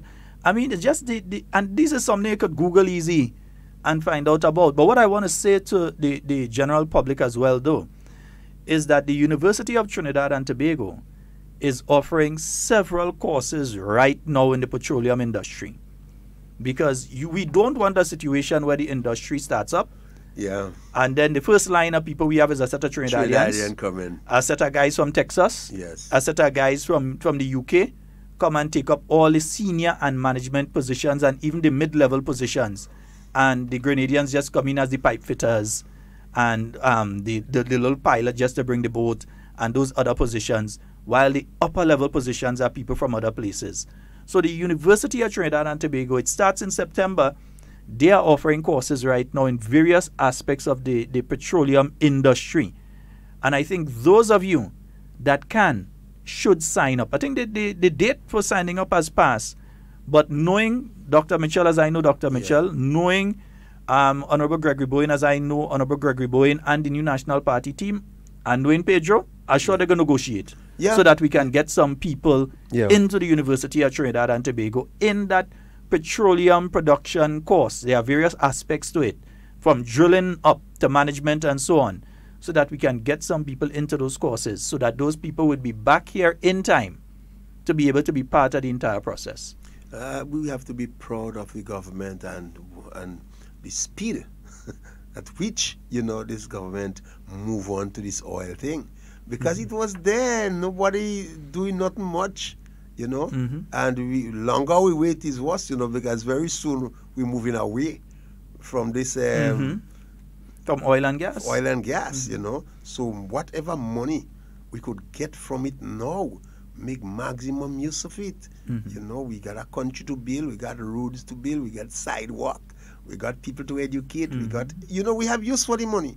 So I expect the opposition, everybody, to give the government a thumb up and don't look at it as though is Dr. Mitchell thing and there is some sinister motive for someone to rob this country of its natural resources. It's something that we have to get away from and start seeing everything negative and, pointing finger at our own leaders. But I'll tell you something. Some of the very same people within the NDC that are saying these things, they already signed up for the course in Trinidad, Yeah, we don't mind. They're putting themselves into the position to benefit. That is the right. But at the interim, They're trying to create confusion in the minds of other people. That is the right. You understand? They are Grenadian. Yeah. They must inherit or share in the wealth. Yeah. Whether we yellow band or green band, they are Grenadians. But what I'm saying is that while they're trying to confuse other people, they're making sure they put themselves in the position to benefit from it. That is them. So they're already signing up. And they always feel they brighter than everybody, so they will go first. They go first.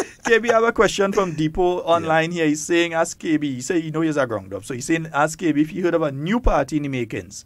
Prominent, educated politician, a current union leader, and a fed-up NDCite.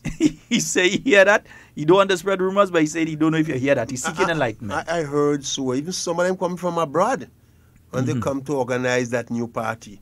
But again, they just don't understand. We know what is good for us here.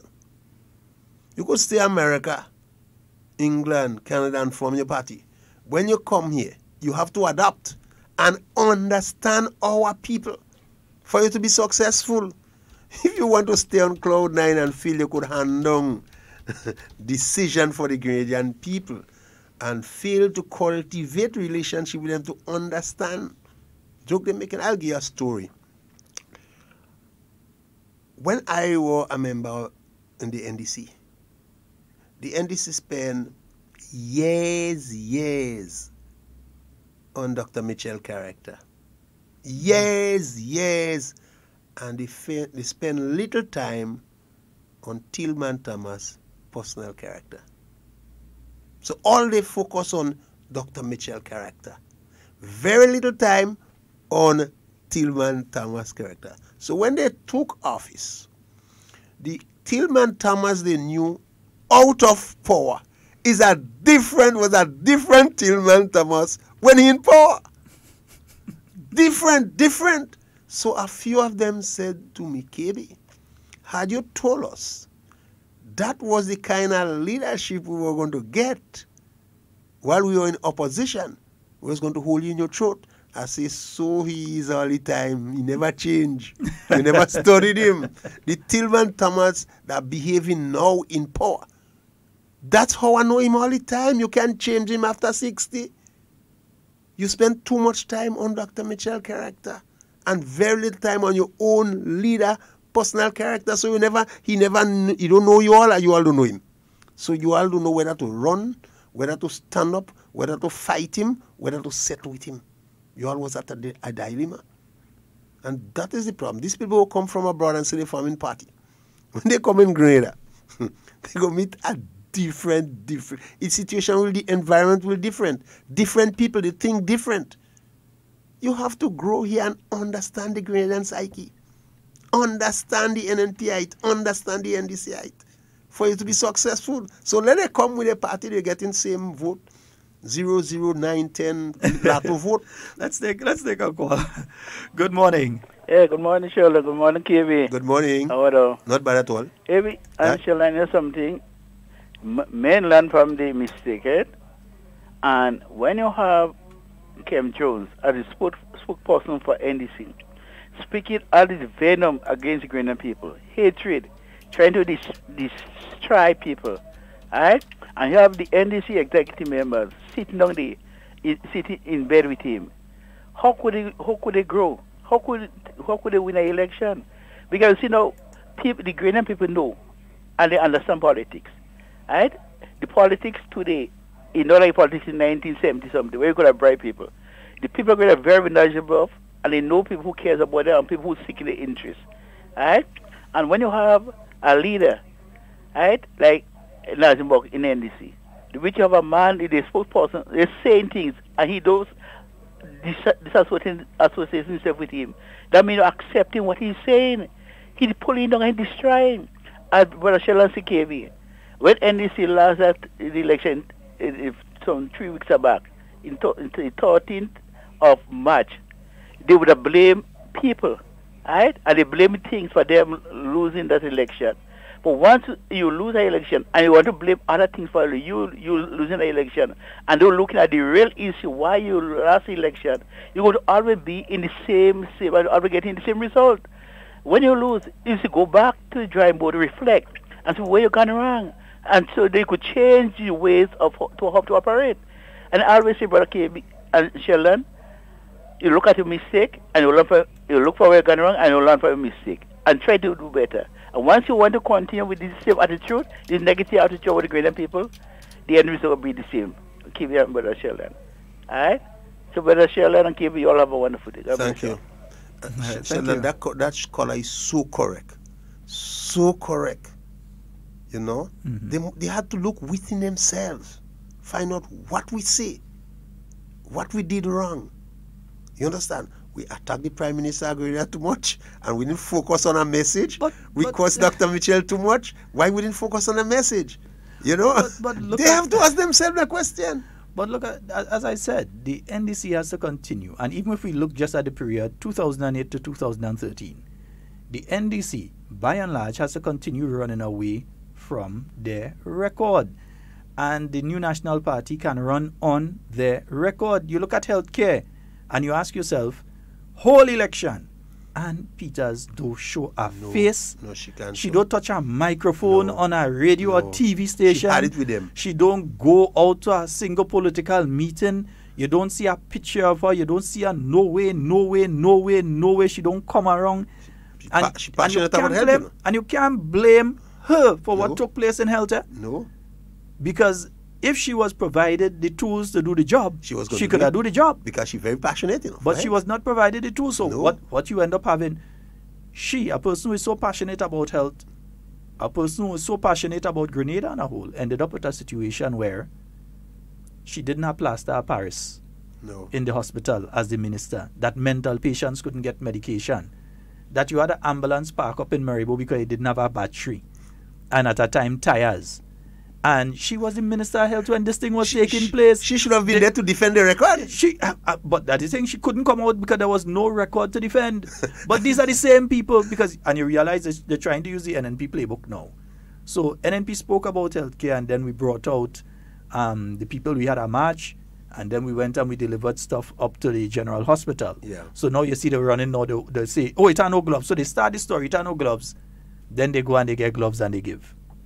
So they're trying to follow the pattern of what the New National Party did. But thankful if you help, no problem. Nobody is saying to help. Yeah, at least you know, give some gloves. It may cost you $500, but at least we pay the suppliers. We look at the new hospital. You know, fast tracking it now. Yeah, everything's we're getting there. We have to admit, perfect, we don't perfect. No, and everyone says that. Yeah, we don't perfect, but we're getting there. Soon as when we have some more money, we'll have more doctors in the hospital. We'll have those nurses on contract. Gradually we're bringing them into the system because we had the same problem with the teachers. Because most of them into the system. And Peter's a former nurse, and you had nurses that were trained and just no attempt by the government system. I would not believe that she wasn't fighting to get some of them into the system. No. But that they were not taken in. It was left up to the New National Party to take in and hire some, make a set permanent, and now have the other set on a temporary program where they're coming in and they're working towards making them permanent. All of them making them permanent within the system. And so the NNP could speak on the record with that. But Auntie Ann can't talk. No, she lost her tongue. She can't talk. She lost her tongue. I think, she's very passionate about health, and then she had a real hard time getting finance. At one time, one of the Tillman Thomas, former Prime Minister Tillman Thomas advisors said to me, we have to get rid of Ann because, she talking too much, she giving too much. Every day she go in cabinet, she making noise because you have nothing in the hospital. So they say they fire her because she talking too much. No, they want to run the mother health system in Grenada. We have a caller online. Good morning. Good morning. I could barely hear you. Yeah, but go right ahead. Couple questions. I don't know if you guys know. For about 5 years, I've been trying to call the other programs to find out what was the economic plan of NDC leading up to this election. And I'm not sure if I actually got a clear answer. I don't think anybody in Grenada knows the answer to that question. Things like that would be instructive and helpful for that party. However, something you were saying earlier, they spent a lot of time on Dr. Mitchell's character. If you guys are responding, I won't be able to hear you because I could barely hear anything coming out of the phone. But spending that much time on his character, especially negatively, doesn't really make sense when you are not telling me what you're willing to do to improve my life. Why should I support you? It's easy to go to not support someone. However, just because I don't support guy A doesn't mean I support guy B either. And one of the arguments I've been hearing is that the 20,000 people that did not vote, that abstained from the election, did so because that was their rejection of the NNP, and that doesn't make sense in politics. When you don't vote, what you're saying is, I like what's going on. I'm okay. If you were so against what was going on, I'm pretty certain you would have got up and voted. So if you stayed home, 20,000, that means you are okay with what the NNP is doing and you support that. Or else NDC would have won the election by probably 20,000 votes. So one of the questions I'm going to take it off here, but I would love to hear you guys' response is, do you know what was the NDC's economic plan leading up to this election? And what were they willing to do to improve the lives of Grenadians? Talk to you guys later. All right.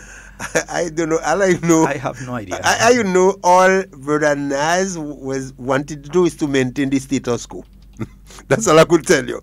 See how he could pay salaries and keep things like that. Because I know of no economic plan. At one time, Sheldon, when Chavez was giving money left, right, and center, and you had to join that organization to get that money, you know? That what is it again? Petrocaribe. Mm-hmm. And Antigua joined, St. Vincent, St. Lucia, most of them joined, and they received $60,000 US. And that time we were starving for cash. So I went to the Prime Minister Tillman Thomas and I said, Tino, hey, $60,000 US is a lot of money. Why we don't join Alba and get the money? He said, no, KB, Grenada business will be better solved. Grenada will be better solved if we stay away from Alba.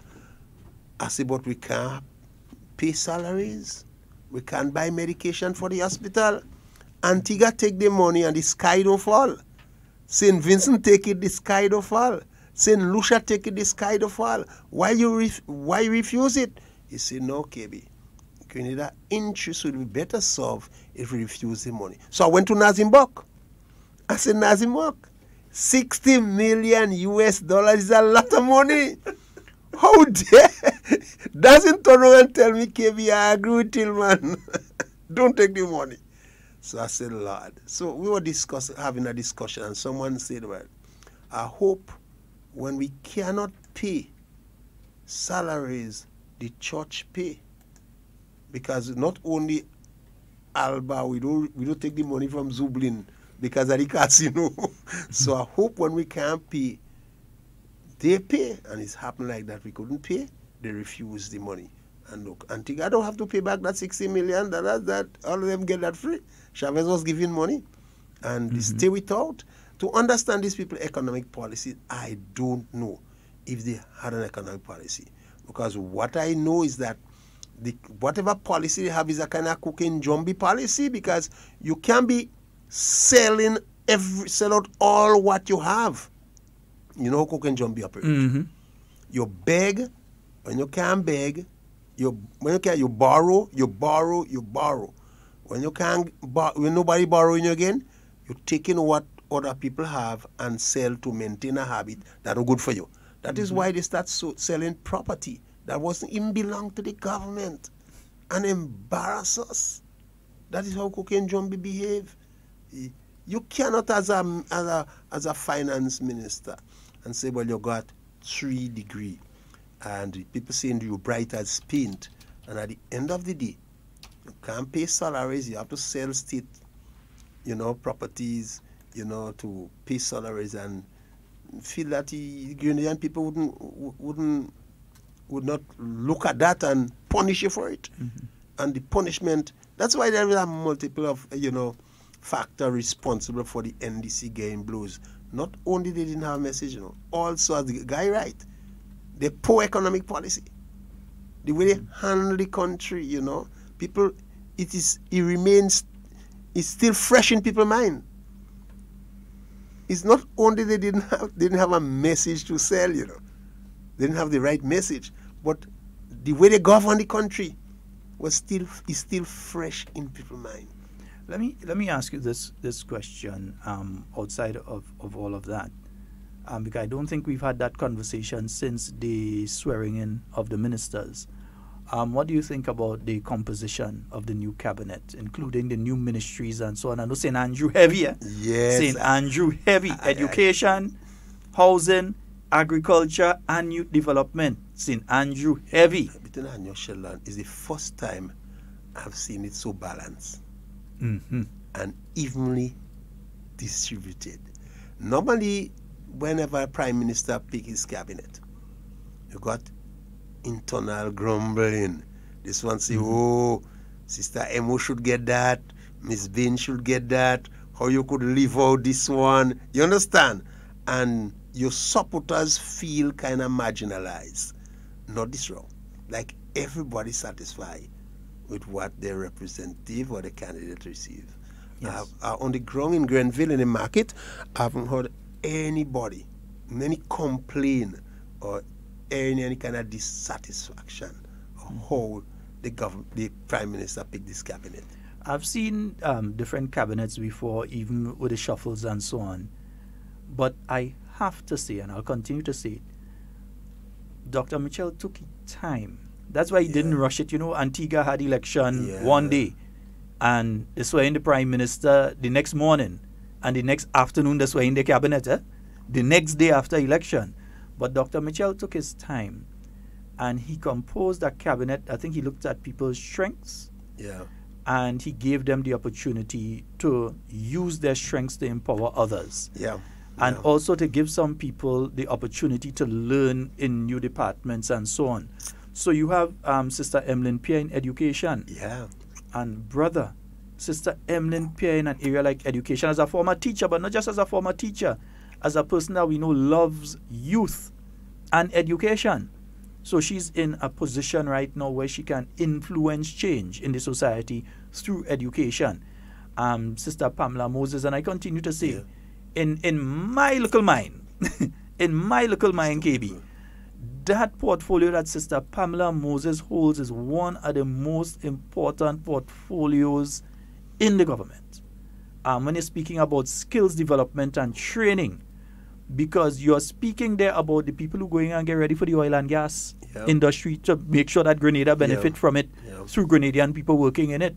You're speaking there about the retraining of people for positions that will no longer be available in the job market 5, 10, 15 years from now. The retraining of those people and the setting up of centers to assist people in communities to gain new training, gain subjects and that sort of thing. So I think she has such an important department as well. Nolan Cox. In youth and sport, again, a very vibrant person, a very intelligent person, and a go-getter. He gets the job done. To see him there. The young mind as Kindra Maturin Stewart as Minister of Legal Affairs. Outside of the Carriacou and Petit Mat Affairs, you expect that for Carriacou and Petit Mat Legal Affairs. But with legal affairs. But not only that, but it gives a new perspective to it. You have a young female mind looking at these issues now that you may not have had that particular perspective as a youth, because she's still under the age of youth. She's still under 35. So from that perspective, female and a mother, and also from a small island, looking at these legal issues, it's a new perspective in relation to how we look at the field of the legal issues here in Grenada. So it's just, watch, I know what I'm doing. I feel he went and prayed for about 3 days when he was doing that. Skita Lewis, where she put Skita. He put Skita again. I'll tell you where. I'm so pleased with how he handled everything. And I hope they settle down well and they unite. I went to this manifesto launch. And Emlyn Pierre Sister Evelyn Pierre made her presentation. She was brilliant, That manifesto and Sister Evelyn Pierre was brilliant, Both she and Nicola Steele, they was really good. And you have seen that maturity in Sister Evelyn Pierre. She have grown. It's a different Evelyn Pierre 5-10 years ago. From Senator Emlyn Pierre to Senator Honorable Emlyn Pierre. Is that Honorable, different person? Is that different person? Is that different You person? could see and feel maturity in her. And I've been observing her, and you could on a platform you listen to her on presentation in this when the manifesto launched. I was so impressed. I said yes. Some people don't grow, they don't evolve from the grass field. Some remain in the grass field. And stars, you see stars rise, eh? You have people when they fall on the ground, they stay on the ground, they don't get up. Yes, some they fall 10 times, they get up 10 times. Sister Evelyn P, I really, really, proud of her. And she'll do a wonderful job in the ministry. Yeah, I believe she will. I believe she'll do an excellent job. And I want to hands up to Carrico, where they're producing some real brilliant. Senator Simon Steele. Yeah. That climate. And Exactly. remember, he's from a place that would be adversely affected by climate change as well. Yeah. So he is fighting. He is fighting for Carriacou. Yeah, he's fighting for Grenada. A lot of erosion in Carriacou, eh? Yeah, he's especially fighting. on the Belmont side. And Thibault, those areas and them there where the graves are, and they gone into the ocean over in Thibault and those areas. So you have a person who understands the effect and impact of climate change, but is also intellectually competent and prepared to deal with that ministry information, also to deal with climate change and resilience and so on. So you have somebody that is more than competent and Carriacou again. I see on Belmont side, I see the kind of erosion that taking place on Belmont side in Carriacou. I mean, it's mind-boggling, and I'm glad we have someone there from the island itself. And what's about that little island that was, Sandy Island? Yeah, it's still there. That's still there. Getting smaller and smaller and smaller all the time. I hope he can do something about write up some projects, to the Germans. But the thing is worldwide the ocean's rising. So, I mean, it's not much you could do. You have to build it up. But outside of that, when you look at the other, Honorable Nicola Steele was doing an excellent job. Yeah, in health. He could have stood on any platform and spoke about health and say, I have achieved. So to see him back in the Ministry of Health, I wouldn't say it's unexpected. I sort of expected that one. I don't know. Someone said to me that the Greater St. Patrick's Road is on stream. I don't need to get that information. I know that it's what they was preparing to roll out that project. So I think you may be correct here. I don't know. We need to find out, get from Mr. Gregory Bowen, Honorable Gregory Bowen. It's a multi-million-dollar project. Yes, and that's going to really change the face of the whole of St. Patrick's, together with the breakwater up there. And a brighter thing for St. Patrick's. A lot. And nationally, and I see a very bright future for this country. What we have to do is don't make a mess of it. The surrogate, we call on them, and the operative, perform with distinction and don't embarrass yourself and embarrass the Your party MP. and embarrass the country. We have to keep warning them, because it's human being. Power is something, it go up in people's head and they feel them is almighty and powerful and they take advantage on the situation. But we have to be our own watchman, our own overseer. You understand? We have to do it ourselves. Nobody will do it for us. And I'll say as well to the various MPs, don't stick stupidness. No, and be on top of your games. Don't take stupidness from them. The moment they start to mess up and you realize it's a situation that cannot be fixed, get rid of them. Get rid of them. Do what you have to do. Move them. Yeah. Move them. Yeah. You don't allow them. You love them. Don't let we care about them. Yeah. We ain't gonna let them suffer. No. But they have to move. You cannot allow them to damage. You see, and most time we leave this thing festering because we don't want to hurt our own people. We leave it festering, and it damages the whole organization. It embarrasses everybody. We cannot afford any embarrassment again. What happened in the past, let it go through. but start fresh. And let's try and do everything according to the books, you know, and we run a clean campaign. We want a clean 5 years, you know. And then Peter, I know certain negative ads no, out attacking nobody what is nice, and this kind of thing. It was a nice positive campaign. And you know, even all the noise the NDC was making, they couldn't point the finger at no ministers in area of corruption. They couldn't accuse none of them. Of course, they may have little things with little surrogate, little operative with little board, with little house repair. You're getting little petty things. Not everything you could be on top of. But to point a finger at any one of the NNB ministers involved in corruption, no way. They'll make unnecessary accusation. And at the end of the day, remember that the first bill that came to Parliament, remember, was the Integrity in Public Life Act and the Anti-Corruption Act. And then you followed that as well with the things like the Procurement Act and so on. So it was not just saying, as some people say, oh, integrity and good governance. It was not just saying it. It was taking actual measures to ensure that it is a reality. And that is how nobody couldn't point finger. That is one thing we have to get there. And all those bills, those active, positive bills that was passed, you know, that's the one in integrity, the one with finance, you know, the child protection, you know, act and so on. We need to have all of them, you know, itemized and written down, you know, so at least we can remind the public of the positive impact it have on the Grenadian people. Because most people just don't know. Look at some of the act being passed, you know, bill being passed in Parliament, and people are unaware of it. Okay, I'm getting some information here that the road project is projected to kick off in June. That's great. In June, so that's a load of jobs to the people up in that area there. Starting from Pointsfield Bridge, you know. Pointsfield Bridge. From Pointsfield. And you're going up to Belmont, you know. You have to cut some of the corners. And especially you have some bad areas. Oh, you remember that bridge that always flooded called Kalalu Bridge? Yeah. In the Belmont Estate? All right, that have to... I don't know what they're going to use for alternative route. I don't know. They'll have to find... The technical men go work on that part. Alternative route. But also the Maribo Abattoir in operation. Yeah. And people ain't talking about when it's in very operation. Very soon the butchers will be coming over to... 20 animals there being slaughtered Monday to Thursday. Yeah, but the butchers will come over to the new market soon. We just we're hoping that Cabinet fix the rates for us, and then we'll bring them over. So Maribo is in operation. Yeah, and then the market in Grenville now, the meat market butcher stall already prepared, ready.